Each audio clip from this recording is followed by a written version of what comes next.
Recently, Shabir Ally posted a video about the transmission of the Quran. Today, most Muslims read the Quran in a text that is referred to as the Egyptian edition of 1924. That's how scholars refer to it. Most Muslims may not have realized that this is the designation for that manuscript, for that text. To Muslims in general, this is just simply the Quran.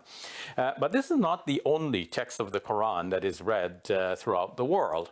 In North Africa, there is a slightly different text that is based on a slightly different reading. And then too, in some parts of Africa, there is another reading of the Quran and a matching manuscript that is prevalent. And here too, we find some slight variations that do not affect Muslim beliefs and do not affect Muslim practices in any significant degree. Ralph Cravey, who brought this video to my attention, comments, he is saying essentially the same thing about the Quran that we say about the Bible. He says that the textual variants in the Qurans do not affect any core Islamic beliefs.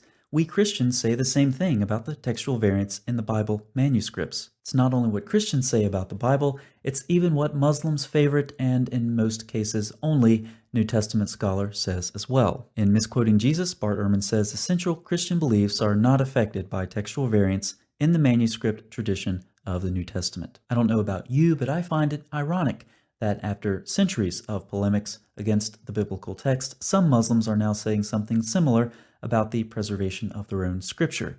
But when Shabir says this, the various readings do not change anything that Muslims believe and do not affect the practices of Muslims in any significant degree. Is he correct? I would argue Muslims need to be very cautious about these claims. Biblical text criticism has been around for centuries and is in its advanced stages. Quranic text criticism, however, is hardly in its infancy. We have yet to see a text-critical apparatus, which would be a nice addition to, say, the 1924 standardized Quran, since it's been around for about a century now. So, while many Muslims may make claims similar to Christians regarding the preservation of their scriptures, they haven't done the text-critical work to prove them.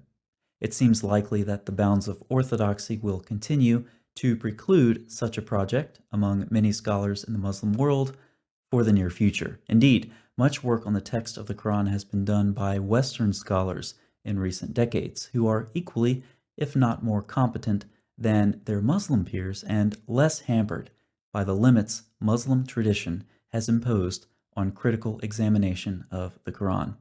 Now, there are always Muslims who post comments on my videos talking about how the text of the Quran doesn't matter. The Quran has been perfectly preserved through memorization.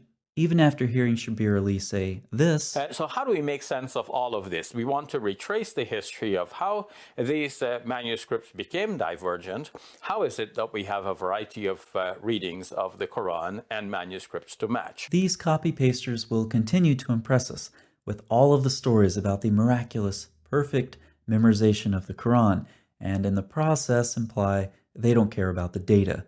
For everyone else interested in the topic, it will be fascinating to see if a more evidence-based understanding of the transmission of the Quran filters down to popular-level Muslims, and how these Muslims react when they find out that the data conflict with what they've been told about the perfect preservation of the Quran, every dot, every letter, every sound.